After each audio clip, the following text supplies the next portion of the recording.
Hey, good evening, Port St. Lucie. It's your Mayor, Greg Oravec, and this evening for tonight's COVID update, we are joined by a very, very special guest, our State Senator, Gayle Harrell. Good evening, ma'am. I need to turn that on. Thank you so very much, Mr. Mayor. It is a delight to be here. I just so appreciate your having me. Well, we're always glad to have you, and we're always grateful for your hard work, and you, and of course, your office and your entire team have been working very hard. I'd like to recognize your aide, Karen Sweeney. She's been doing a lot of help with reemployment assistance, so thank you for that. Well, I also want to thank you for all your efforts on behalf of the city and every one of the constituents here who have you've been a funnel for people to come to us. And you've provided us with spreadsheets of people who've asked questions and calls. And it's a good team. It is. We have had a very good team. And thank you for everything the city is doing to assist people as well. Thank you for saying that, because we feel the same way about you and your office staff. And of course, we're always joined, and really we're led by our city manager and incident commander, Russ Blackburn. Good evening, sir. Mr. Blackburn, I'm going to turn it over to you in just a second, but what I would say this evening is here, I think we're on, day 79 of the City of Port St. Lucie's emergency response. So we are 79 days into the city's state of emergency and our response and recovery effort for COVID-19. And as this goes on, and sometimes it feels like it's going on, and we're getting to the point now where things are starting to open, and I'm sure, Senator, you're going to speak about we're on the eve of phase 2. But as we're dealing with this, I never want to lose sight of the fact that nearly 108,000 Americans have died, 2,607 Floridians, and 31 in St. Lucie County. We lost 31 friends, family members, neighbors in St. Lucie County. And as this continues, let us never grow callous to the loss of our loved ones, our friends, neighbors, and fellow Americans. So we want to always hold them in our thoughts and always be thinking about them, their friends and family who mourn them as we continue to do what we must. And to talk about doing what we must, Mr. Blackburn, I'll turn it over to you. Yes, thank you, Mr. Mayor. Well, the city declared a local state of emergency on March the 17th. And for about 2 months after that, we really, we never closed, but we did operate very differently. We've reduced the number of people in our offices. Many people are working from their homes or working remotely. We did close to just drop in public meetings. We required appointments at that time. Now, as we're beginning to stabilize a little bit and kind of learn to work, unfortunately, with COVID-19 continuing, but also with a little more knowledge over the last couple of months. So we've now opened up our city public access. We are still by appointment. So we want you to call or send us an email to get an appointment. But we also have really learned a lot of new techniques on how to communicate with citizens. I was talking with the senator a little bit earlier. We're using Zoom, Microsoft Teams, Amazon Chime, all of these tools that were out there, but we as a city never used. And so we still want to encourage citizens to use those tools. You don't have to take the time to come into City Hall. You are welcome to. If you want to, we'll have an appointment. But we still definitely do a lot of outreach to try to meet the needs of our citizens. Most importantly, a lot of our services that were and are provided directly to the citizens, our sports programs, our summer child care programs. Those did take a short hiatus. We're now up and running. We're bringing back new programming every day. June 8th, we have our summer camp program for kids 6 to 12. We have negotiated and worked through agreements with our active sports leagues, and starting either this weekend or Monday, we'll have those leagues back and working. We have in a way that is social distance responsible. But it does allow people who've been kind of cooped up and their kids have been cooped up, you can get out and play, and that's coming very, very soon. We also want to mention, while we're dealing with the pandemic, which is a nationwide emergency, Florida is, one of the things we're known for worldwide is hurricanes. And here we are in hurricane season kicking off in a couple of weeks. We've already had, I think, 3 named storms. So this year, our normal hurricane expo that we do at the event center, we can't do and follow CDC guidelines, but we are going to be doing it virtually. And so within the next 2 weeks, you'll start seeing postings on the city's website. You'll see more and more information on the Hurricane Expo and how you can get prepared in case a hurricane should come in our direction. So this is just a few things about where the city is currently, Mr. Mayor, but I would like to turn it over to Senator Harrell, as you noted. She's also a former representative from the 83rd District representing Martin County and Southern St. Lucie County, been a friend of Port St. Lucie for as long as she's been an elected official. And we deal a lot with Senator Harrell going to Tallahassee. She's always very gracious, always very helpful to the city. And thank you, Senator Harrell. Well, thank you so very much, Russ. It's a delight to be here, as I said. And I'm here really to discuss COVID. But before we get into really giving you kind of a little state update on where we are, I'd just like to make a few comments about the horrific events that took place, in Minneapolis. And I just want to say how devastated I am and how bad I feel about the tragic murder of George Floyd. It's what a tragedy that was. And those who are responsible should be punished to the full extent of the law. I'm just devastated by it. And I truly pray that our nation is able to have that long overdue conversation, that tough conversation that is needed to bring about the changes that we need, that really are going to honor the life of George Floyd and all those who died from senseless acts of racial violence. We've had many law-abiding protesters here on the Treasure Coast in our community who've gathered here and across the state and across the nation. And they deserve to be heard, and we need to have that conversation. They need to be heard. And I'm ready to listen. Everyone, we all need to listen. But sadly, there's also been a lot of violence and protests and destruction and rioting. In some places, we're fortunate not here. This is totally unacceptable, and it does nothing to further the conversation and what we need to do as a nation to come together. And we have to do better. No one deserves to live in fear at all. And I think as a community, we need to come together and do that. I have zero tolerance for any kind of bigotry, and I stand with the voices that need to be heard. We need to listen. We need to really have that conversation. And I also stand with our police and our law enforcement who really are protecting us in our community. And we need to work together. Just like we've worked together on COVID, we're in a tough time. And we need to all come together and work together. And I think the difference from where we are now with COVID, with what's happening across the nation, is so different than January when we started session. And we went into session in 2000. We had the lowest unemployment in the country, 3.4%. The economy was booming. We had great resources anticipating a terrific budget. We were all ready to jump in and do great things for our teachers, really continuing our improvement of education, continuing all our wonderful projects for our rivers and the environment and McCarty Ranch and doing great things. And then COVID hit. And there's been major, major changes since then. We've learned a lot. The state put together a very good plan, I think. And we had in the Health Policy Committee, which I chair, we had our very first hearing and our very first meeting on COVID back in February 18th.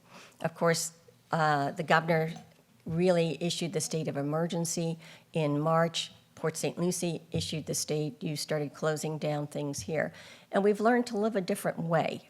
And we've really had to do that to protect our citizens. That's truly what our responsibility as elected officials is to make sure that we are doing everything to protect our citizens in this event. And the state put together what I think is a very good plan. Number one, protect the most vulnerable. That is absolutely key. We've done that with our nursing homes and our seniors. We needed to increase testing, and I'll give you some numbers on that, where we have done that. We certainly are promoting social distancing. That's important. We're sitting very far away from each other. We're promoting social distancing, and we all had our masks on when we walked in here. And one of the most important things, I think, is really to support our hospitals. We set that in place, making sure that they had the PPE, and that we started with limiting what hospitals could do, so we would have the emergency rooms, all the ventilators that were needed, and everything to take care of those critical patients. And also protecting our healthcare workers. Our essential workers in the hospitals had to be protected with the appropriate equipment. And then also preventing the introduction of people coming from outside the state and bringing it into us. So we put together this whole plan. And really, when you consider the size of the state and where we are, we have currently, as of today, I have the most current numbers, 58,764 cases in Florida. And we've had 2,566 deaths. And as you said, Mr. Mayor, those are tragedies for every single one of them, for their families. And my heart goes out to them and their families. And it's very sad that this is happening. We have really made an effort to protect our most vulnerable. As I said, that was one of the 5 elements of the plan we put together. And so far, we've had 1,306 deaths in long-term care. And that includes our about 600 nursing homes, over 3,000 assisted living facilities, and about 500 additional long-term care facilities in the state. And when you look at the numbers who have been affected of the patients, we're doing very well compared to other states in our long-term care and how the numbers we see there. But in reality, because of the vulnerability and the underlying conditions and the reason they're there, 50% of our deaths are in our long-term care facilities. So this is truly our most vulnerable population. And we're doing everything at the state level that we can to really make sure we're protecting them. We have about 10% of our facilities, long-term care facilities, have had COVID cases. So we've really tried to see what you can do to reduce the numbers of cases. As opposed to other states like New York, where they required nursing homes to take patients with COVID, we said no patient can be admitted who actively has COVID. Every patient is tested. All our staff members are being tested in our long-term care facilities. We've actually established 5 nursing homes in the state of Florida that are COVID specific. So only COVID patients are taken care of there. Any COVID patient must be totally isolated, and before they're allowed back into the regular community, must have 2 negative tests 2 days apart. So we put in some requirements. And, it's a very sad thing to say, but we had to close down visitation and keep outsiders from coming into the facilities. That's put a real burden on people, on families. I was just talking to a gentleman yesterday, and it was so sad. He's so worried about his mother, and she has some dementia, some Alzheimer's, and he's so worried about her, and because he hasn't seen her in 3 months. It's really hard. But we felt that this was absolutely necessary to keep the cases down because they are at such risk. We've also made sure that we had education for all the employees who work there.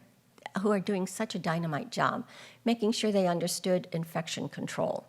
And it's a very different kind of disease that you're dealing with COVID. And we had to make sure that they had the equipment, the PPE, the masks. We've put over 10 million masks into our long-term care facilities to make sure that they had the masks and the gloves and the equipment that they needed to take care of the patients.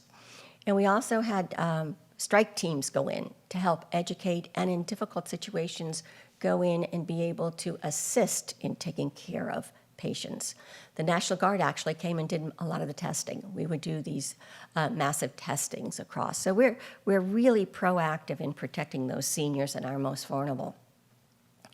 Testing, and I want to commend the city of Port St. Lucie. We have really upped the testing. Our goal right now, we have about 5% of the population that's been tested in the state of Florida. So, and Port St. Lucie stepped up. You have this, well, you had till all these storms came through, testing going on at the Met Stadium. Now it's called Clover Park. But for me, this oldie goldie, it's still Met Stadium. And I think that's been postponed now till next week, correct? It'll be Yes, June 8th to the 10th from 4 to 8. wonderful. Thank you. Wonderful. Well, we have really tested over 1 million people. Actually, we have 1,801,825 people tested as of today. So that's a major push to do that. And we have about 5% of the population, as I said, has been tested. We're also making sure that we look at, that we emphasize the social distancing. This is absolutely key to making sure that we are keeping people safe. And I want to encourage everyone out there, wear a mask. When you're going to Walmart, when you're going to Target, when you're going to wherever you're going, wear a mask for yourself and for those who are out there shopping also. I think that's a big deal. And as I said to start with, at the beginning of 2000, we had just an amazing low unemployment rate. Unfortunately, the impact of closing down, and of course the impact on tourism, on restaurants, and that's really who we are to a large degree in Florida. Our unemployment has gone to over 14%. So the impact on our unemployment system has been huge.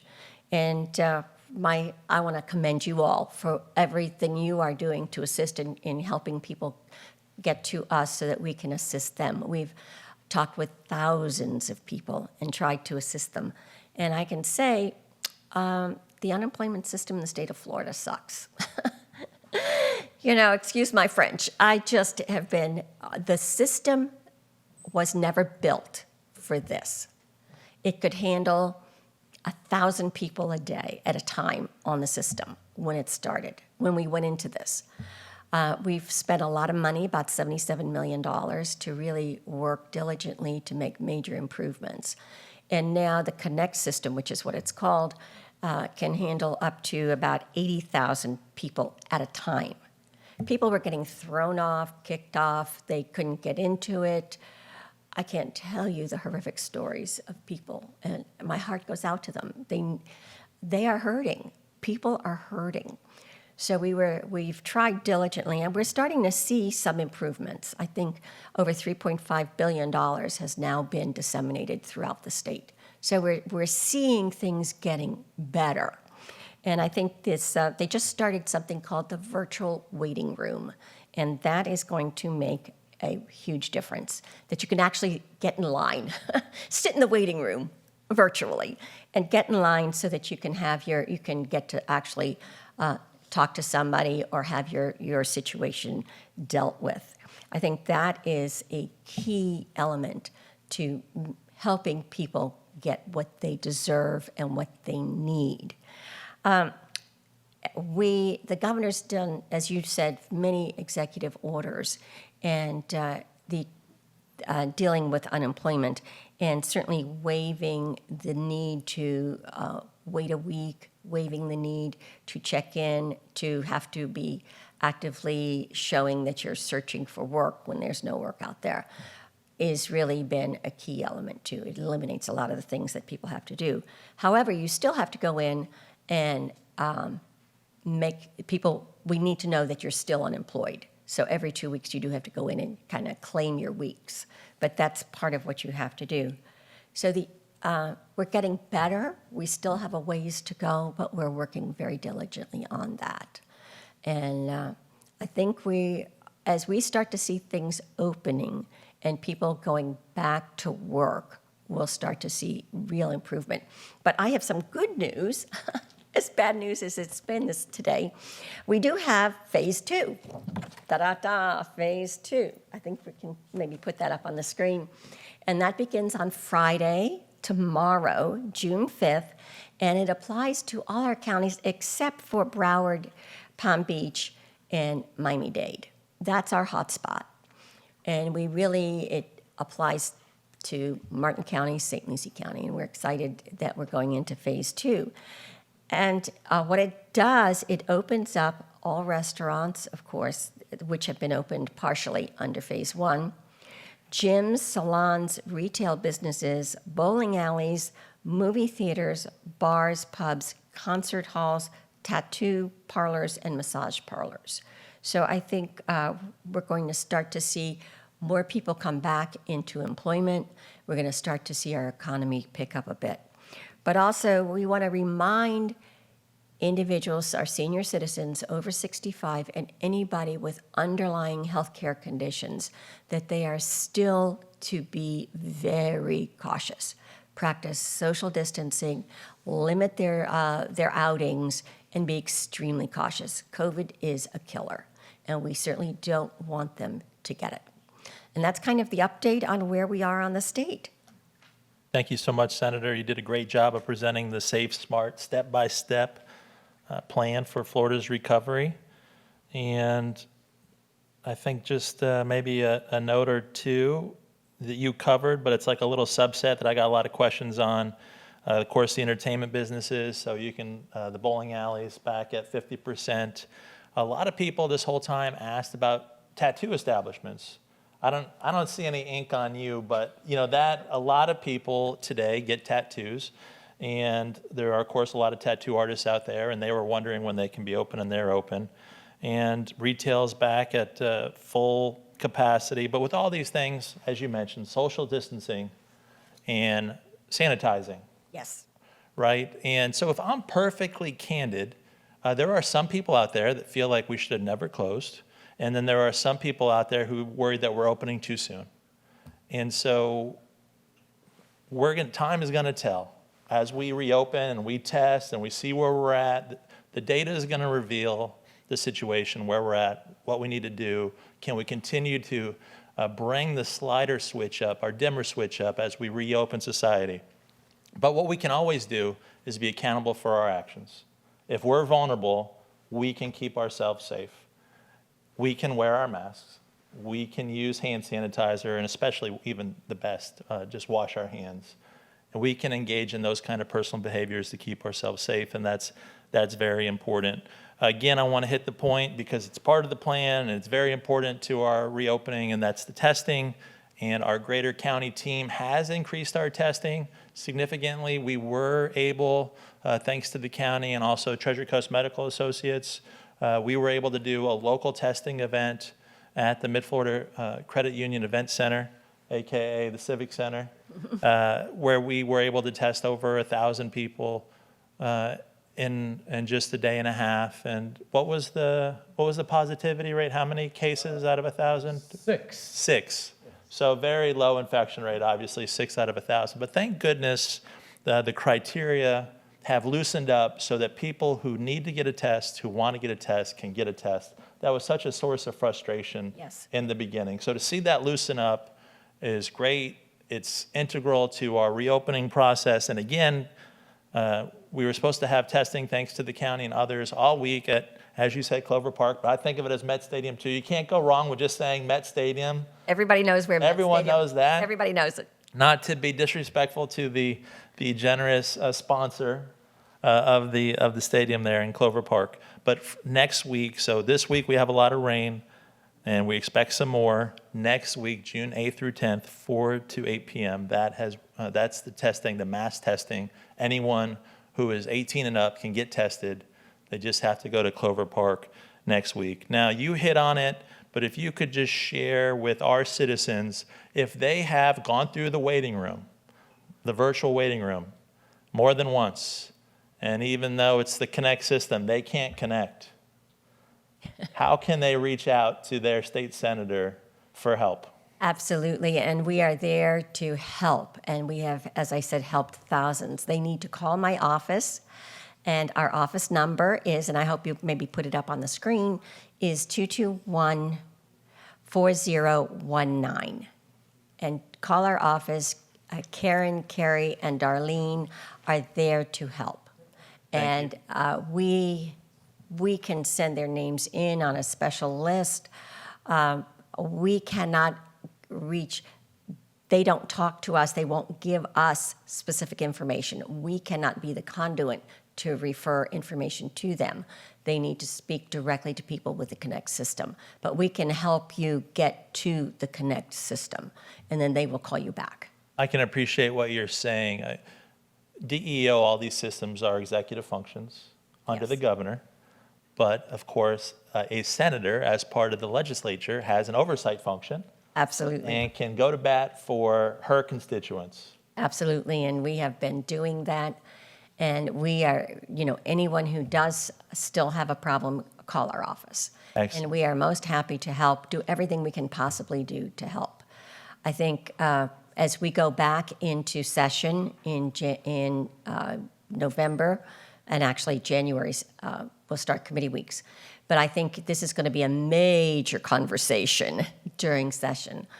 Part of the problem is we don't have the interoperability between systems.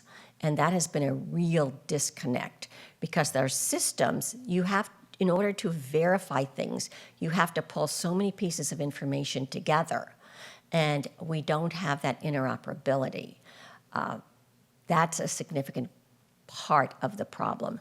I've been on that march for many years. I do health IT professionally, and that has been something I have been talking about for many years.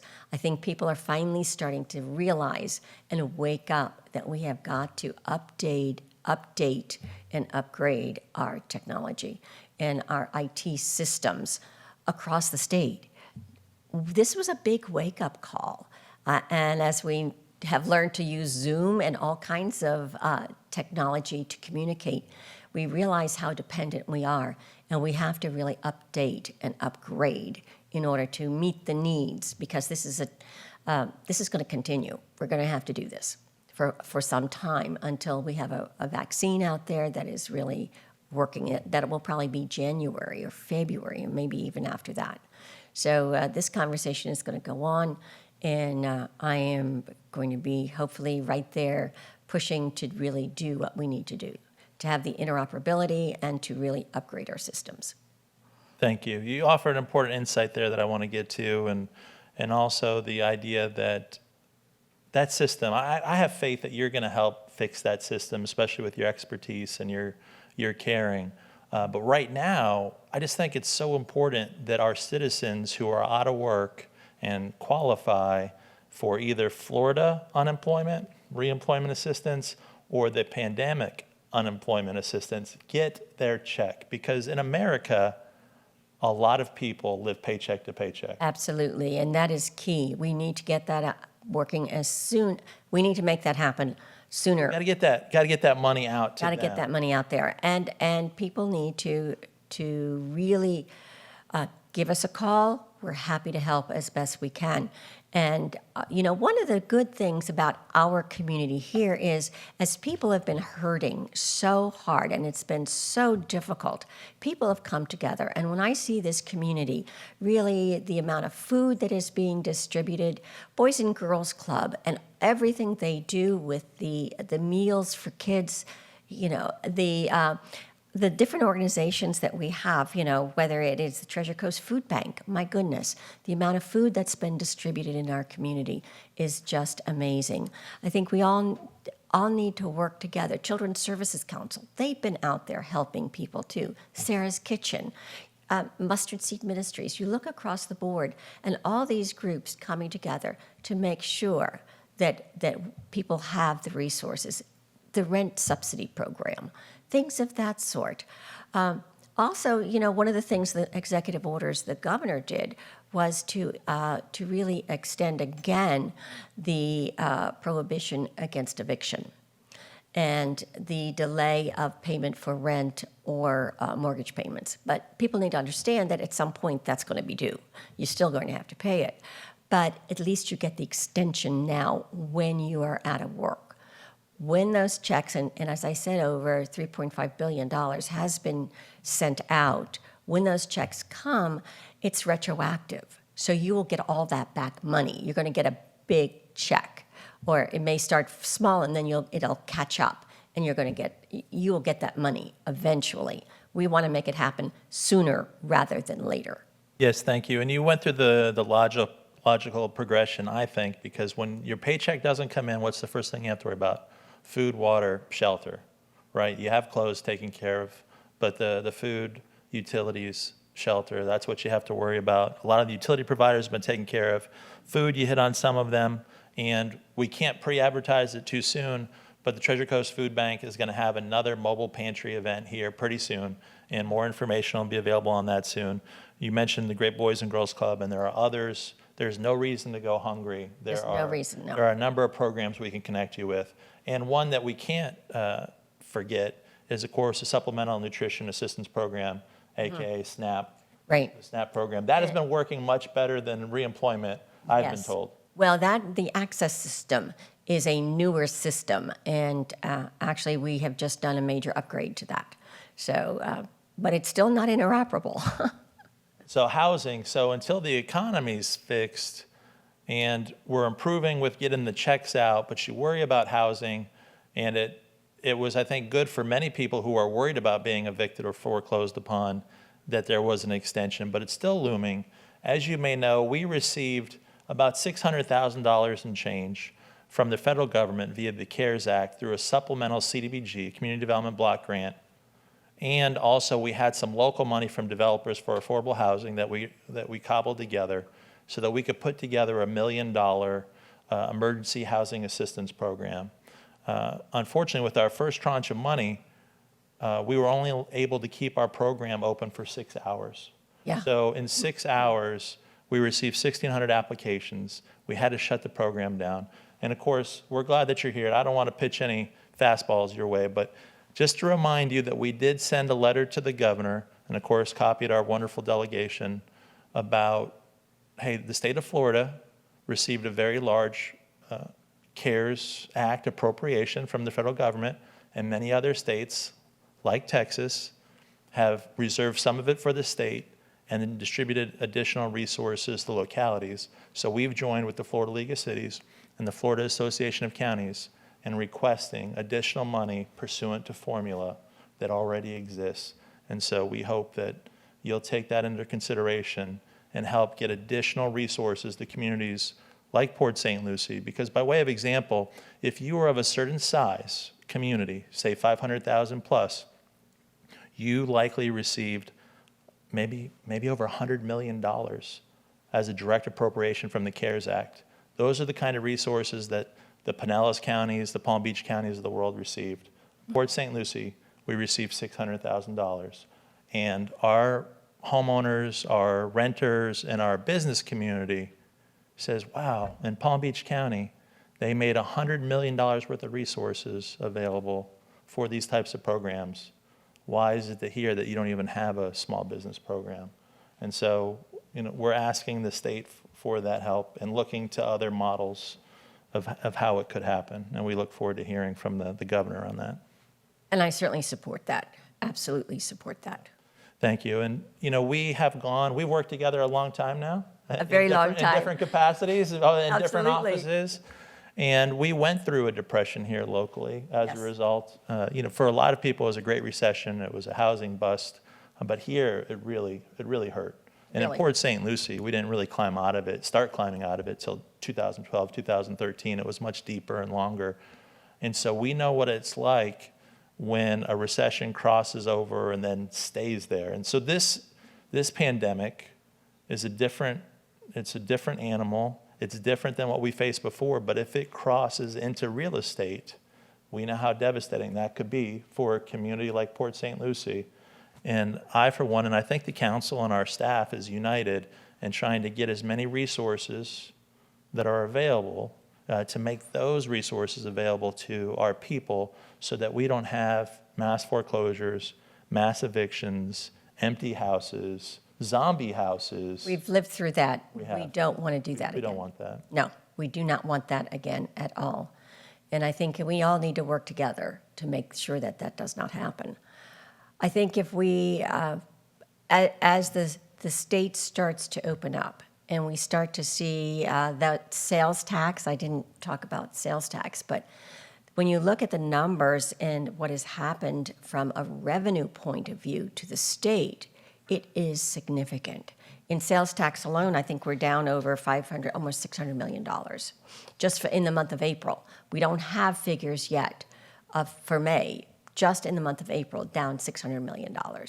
And then that doesn't include dock stamps and all the other kinds of revenue that the state gets in. Sales tax is our number one general revenue generator.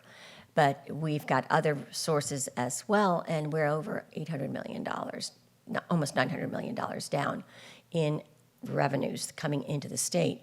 When you look at the number one industry is tourism.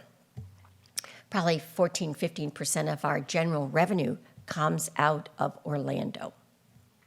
You close Disney, Universal, and all the wonderful attractions we have. Don't forget SeaWorld. SeaWorld. Love you, SeaWorld. All the wonderful attractions we have, the impact on the state is huge, absolutely huge. So it's going to take some time to recoup those resources. But I can tell you the people of Florida are resilient. We came through the Great Recession, and we will all work together to get back on our feet. And I think we can anticipate that come hopefully by the season next year, and hopefully we'll have a vaccine in place, and we'll be able to, then of course you have to have enough doses to make sure you have your population covered. But I think, come next year, we will see some major changes, and we'll be recouping that. Port St. Lucie is a wonderful place to live and come buy a house, and I don't anticipate, or at least I can't imagine that we're going to go through the same kinds of things we went through in 2010, 10. That was just awful, awful. It was. We can certainly hope. And you provided us another insight. So we know that not everyone is a native Floridian. You might not be born here. I happen to be a native Floridian. But we have a lot of people who retire here. And they grew up somewhere else. Their formative years were spent somewhere else. They grew up in a different system, whether it be education or taxation. So here in Florida, you hit on this hugely important point. One of the great things about Florida is it's a low-tax state. We're often in the top 5 lowest tax environments for states in the country. And we do not have a personal income tax. But your budget, our budget, the one that you're responsible for, is really, it's sales tax dependent. And our ability not to have personal income tax and things like that is really funded by the sales tax that is generated by these mega centers like Orlando. So Correct. thank them for making it possible, and that industry making it possible, and their innovation, and their just incredible places to visit. So that's amazing. But when it gets shut down, it's Yes. It's kind of cataclysmic for the budget. Yes, it has a tremendous impact on the budget. But we have other beautiful places as well. Our beaches here on the Treasure Coast are absolutely fantastic. And people come here and enjoy our beautiful way of life here too. So there's lots of tourism that goes on. And I think opening up and starting to see, under certain conditions, allowing things like vacation rentals to open up is starting to make a difference. So we're going to start to see some of that tourism come back with that. It will be slow to start with, but I just feel very confident that by the season starting, we're going to start to see some things change. And hopefully we'll have a vaccine, which will make a world of difference. And our Tourism Development Council has gone with nearcations because everyone is probably tired of hearing stay at home.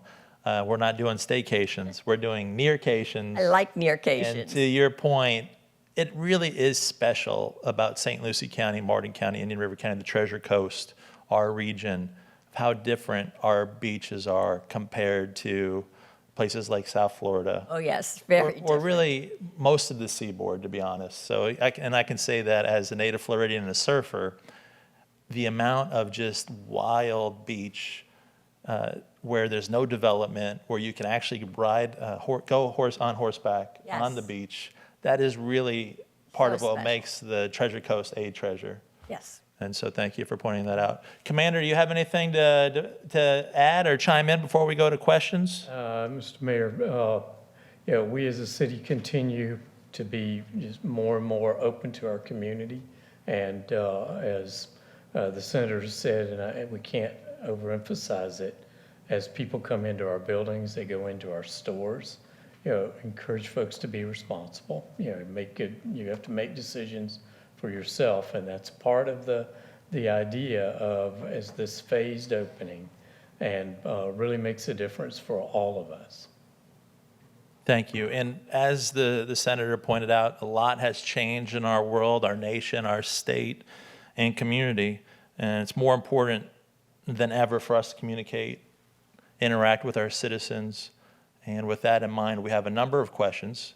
And as it turns out, Senator, I don't see a lot of COVID-related questions in here. A lot of these have to do with the rain. So I don't want to necessarily encumber you with those, but I will try to look for any COVID questions or senator questions first.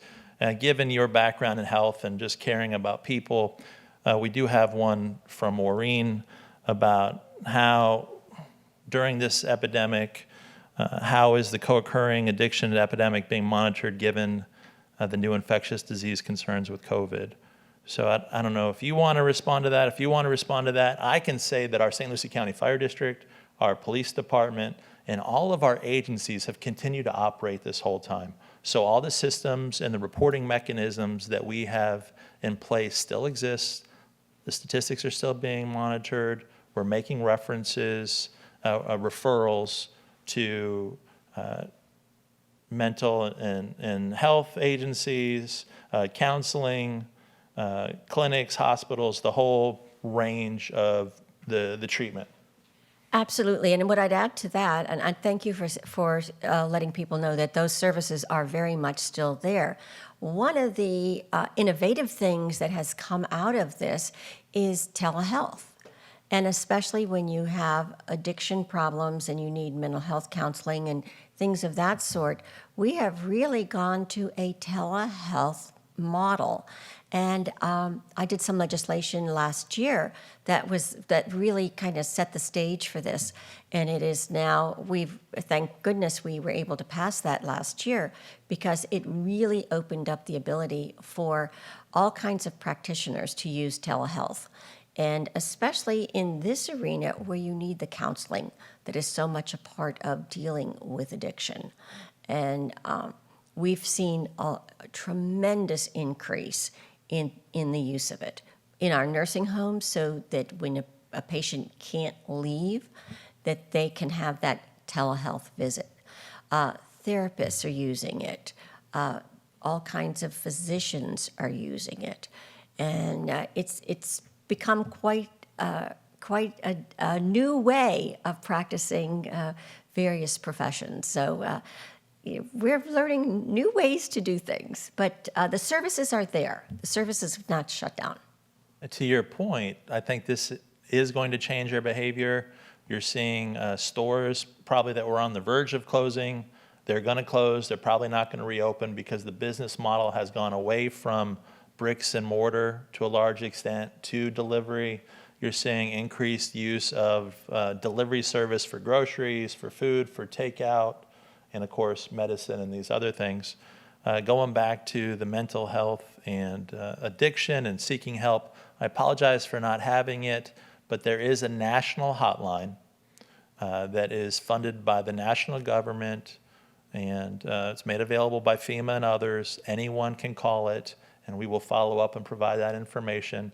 Might already be available at cityofpsl.com/COVID-19, but there is a hotline out there. Anyone who needs help, we can connect them with that help. It's kind of like food. There are good resources out there. There are resources out there, absolutely. Did you want to add anything to that, Mr. Manager? Mr. Mayor, just would note that if it's not up, it'll be up in the morning.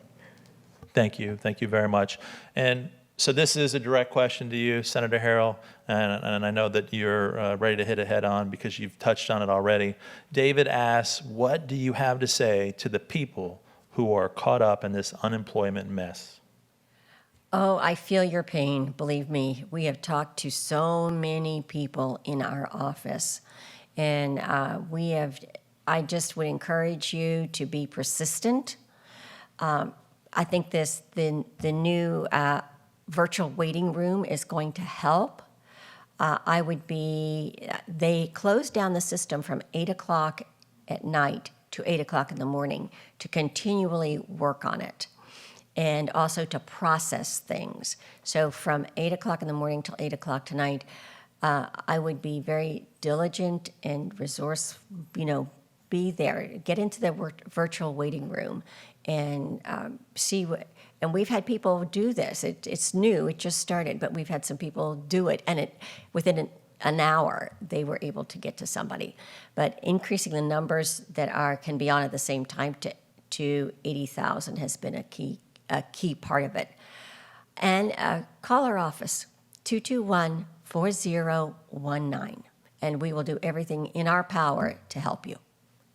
And again, just to help set expectations and have it be an objective third party, the function is a function of the executive branch of our government, meaning the governor's office, but the legislature has an oversight function. Our senator cares about us. She is going to bird dog, what I call bird dog, just watching that, case management, constituent cases, just making it happen and providing that oversight, connecting you to the right people so that you can get the answers you need. Because we want you, if you are entitled to Florida reemployment or pandemic unemployment assistance, we want you to have it as soon as possible, and we're going to work towards that end. Fair? Absolutely. We will be there with you, helping you, and making sure that we do everything in our power to make it happen.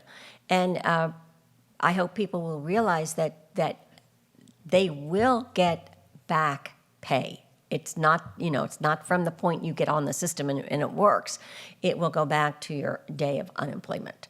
And thank you. That's such an important point. It's one of those things like getting the evictions and foreclosures extended along the way. We didn't know if we would be able to get there. Will we get there? We heard one thing at a press conference we didn't know, but we got there. The retroactivity question, and those dates are available. It's very clear, and we appreciate you bringing that up, so that if we can break through and get those answers and get all the information in and get through the system that's not what we want it to be, you can get paid back to that date of when you first qualified.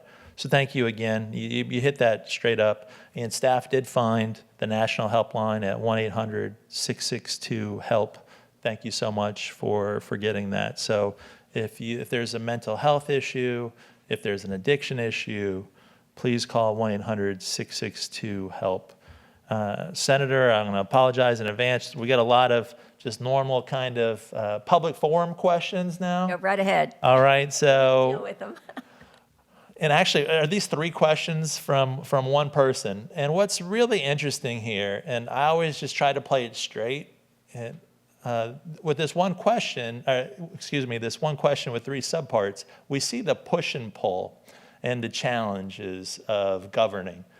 Because what we find in a city of 200,000 people is there are at least 200,000 opinions on everything, and people put different weight of priority on different things. And so it can be tough to prioritize resources being time and money of our city government on the things that people want most. And so to kind of systematically deal with that dynamic, we go through a strategic planning process where we do a scientifically valid annual citizen survey. We have an annual citizen summit. We have a public budgeting process and a public planning process. And then we come up with an annual work plan as part of our overall vision, which is to be a safe, beautiful, and prosperous city for all people. So we create this inclusive process. We identify our priorities. We apply our dollars and time to achieving those priorities. We measure how we did. We go to the public, we share that, and then we do it all over again every single year. And I give that little bit of background because Jenny, she's asking about the extension of Crosstown to the island. Does the city have future plans to add more drainage? And can the city take into consideration that we do not need more parks and public spaces that will keep increasing our taxes? And so on this one hand, Jenny's identified that maybe she doesn't want parks and public spaces as much, and she thinks it's increasing our taxes. So she's expressing an opinion that maybe we don't need as much parks and public spaces. The interesting thing is there's a lot of other people out there who feel the exact opposite of Jenny, that we need more parks. Why don't we have them already? And that's one of our top priorities.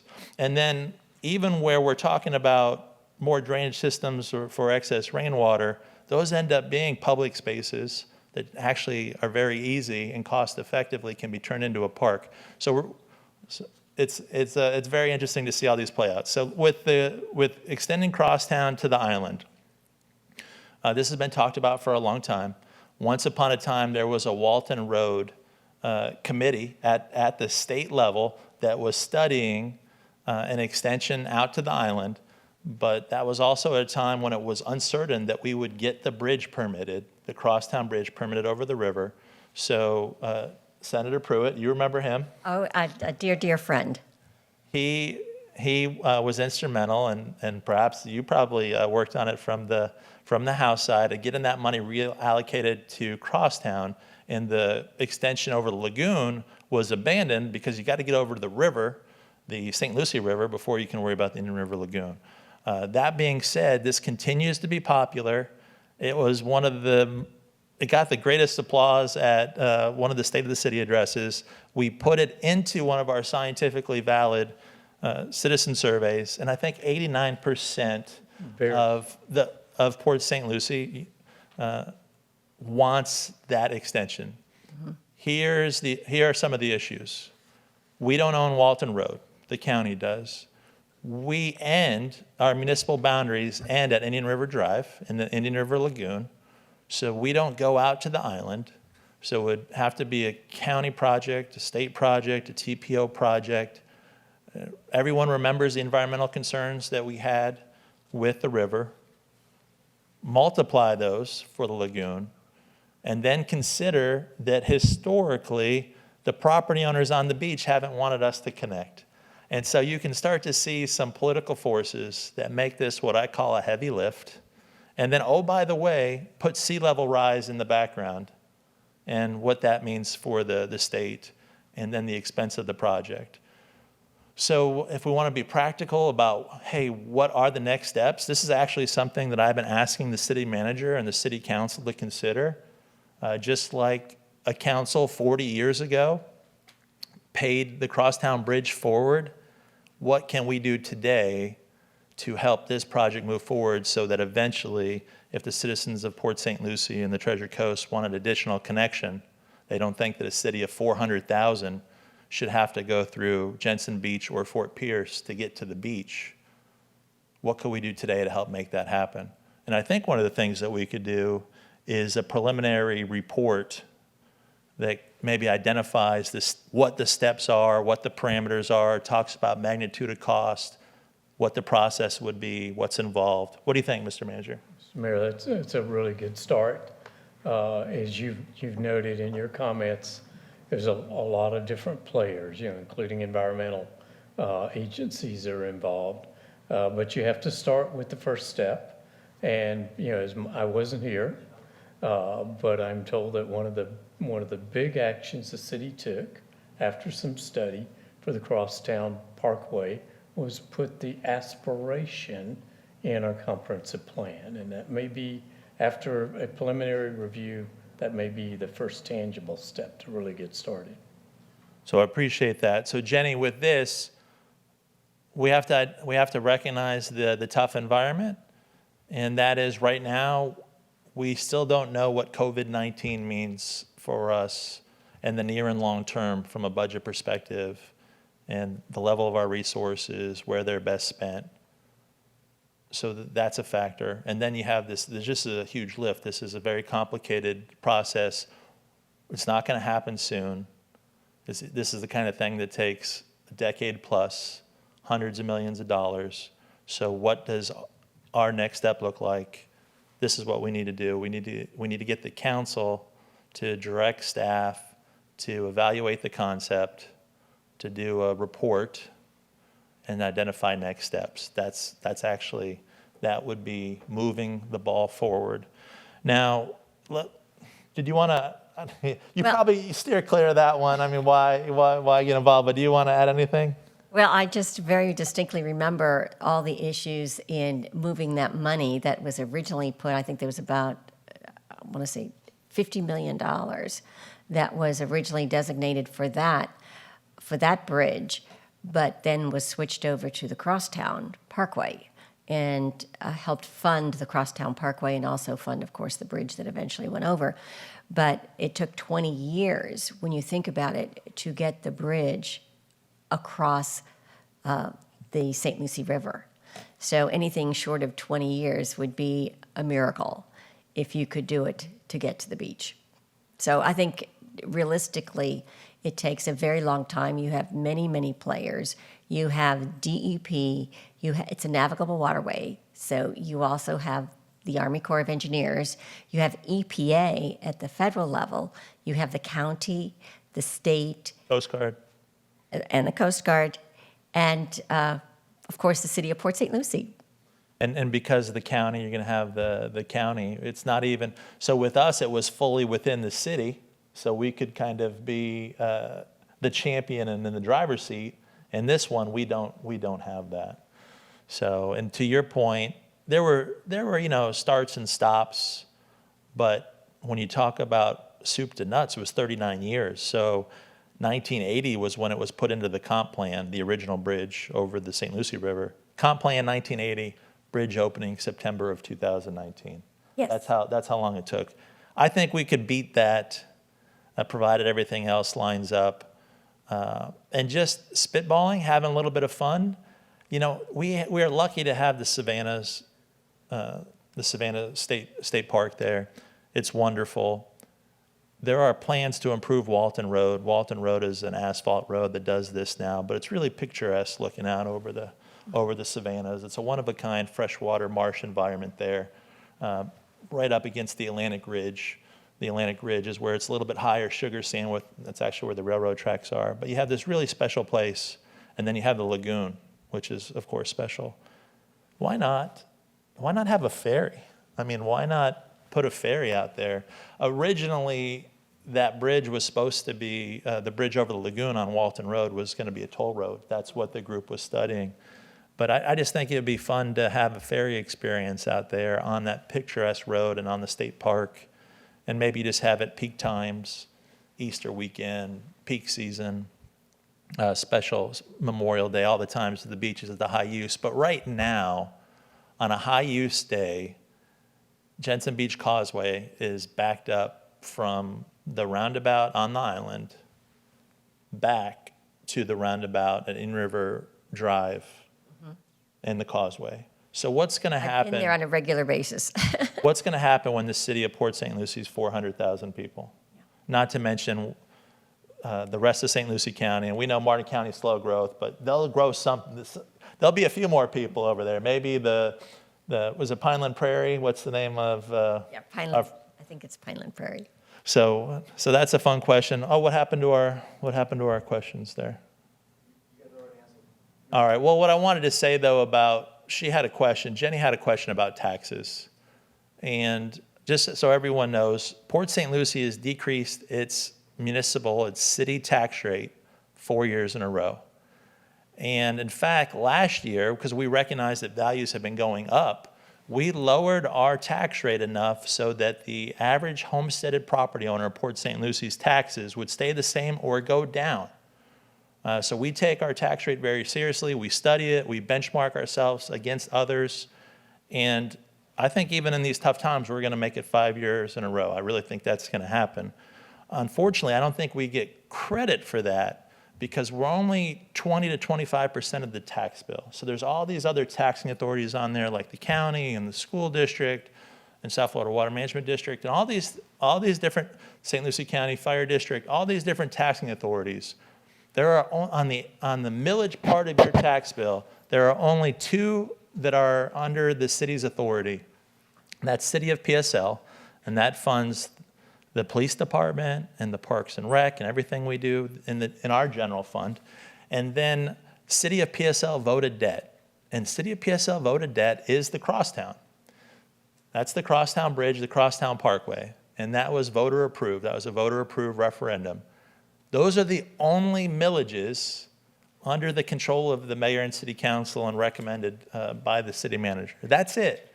So unfortunately, even though we're doing our part, I think it gets lost in what's happening with the rest of the tax bill. And so please keep that in mind. And then as far as, we had several questions, they've disappeared from our screen, about flooding. I think you've had some really bad flooding in Martin County. I saw a car underwater in Martin County. We talked a little bit before about how not everyone is from Florida and they've come from different places. They might have come from somewhere that's more than 10 feet above sea level, where they have grade breaks. And so they're not used to what it's like to be a swamp or a pine prairie that holds water for 4 or 5 months of the year. So in Port St. Lucie and much of Florida, when it rains, the system is designed to keep your houses high and dry. But if we get a lot of rain in a short amount of time, the roads are designed to hold water. And that's really a change for a lot of people that move here. The real critical question is the road still passable? So if there's ponding, but it's only 2 inches and you can drive through, that's not when the alarm bells start going off. The alarm bells start ringing when the roads aren't passable and it starts staging up and creeps closer and closer to the structure. And in fact, your house is designed so that the garage is actually at a lower elevation, so that, heaven forbid, your structure ever did flood, the garage would be threatened first before the living space. That's why there's that break and you have to step up from your garage to your living space. To my knowledge, Mr. Manager, even though we've had some ponding because we've had over 4 inches of rain in 2 hours' time, a lot of rain in a short amount of time. Although we've had some ponding, it's receded. You and your staff have removed blockages in the system to get it down, and we may have street flooding, but we have no structural flooding or anything like that. I'm not aware of any structural flooding, and so it's interesting when it's really dry. A lot of people don't think about drainage. And we've been through some dry times, certainly every spring early on. It's a time when we're really hoping for rain. This last week, we've probably had 8 inches of rain, 6 to 8 inches of rain in Port St. Lucie.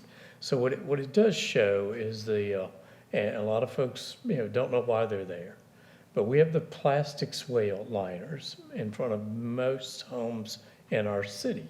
And that is part of our system of trying to carry water away. We also do have many stormwater retention areas, and particularly in our larger planned developments, you'll see lakes, which are beautiful, but they're really designed to hold back water so it all doesn't rush out to the river. We want to improve our water quality and to improve our ability to withstand flooding.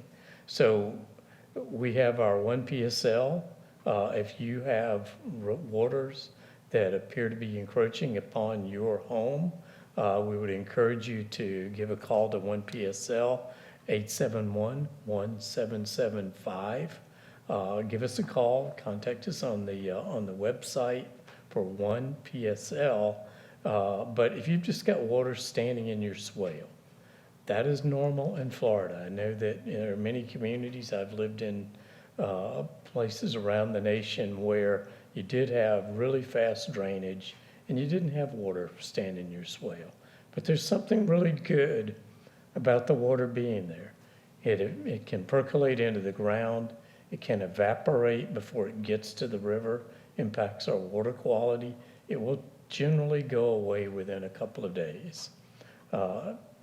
We get a lot of calls about water in swales. We do go out and inspect, and we'll continue to do that. The last couple of days, it's been really wet. And so, we would ask you to bear with us and watch, see if it goes away over a day or so. I know in my house, I've had water not only standing in my yard, but on my road. After, if it didn't rain for a few hours, it went away. And usually, that's what happens. So bear with us, but watch it. But if you feel like your home is threatened, give us a call, and we'll send someone from our Public Works Department out. Sometime, as you mentioned, Mr. Mayor, a culvert is stopped up, and we'll get it cleaned out so the water continues to flow. No, absolutely. We want their call. We want your call, Port St. Lucie. Please call the 1 PSL line. In addition to just your swale being blocked or a culvert, sometimes downstream at the control structures, they kind of look like miniature dams, maybe a piece of fence washed away or a log, and that can cause a backup. Sometimes weird things happen. In addition to your house being threatened, if the water starts getting deep where a car might stall out, that's not normal.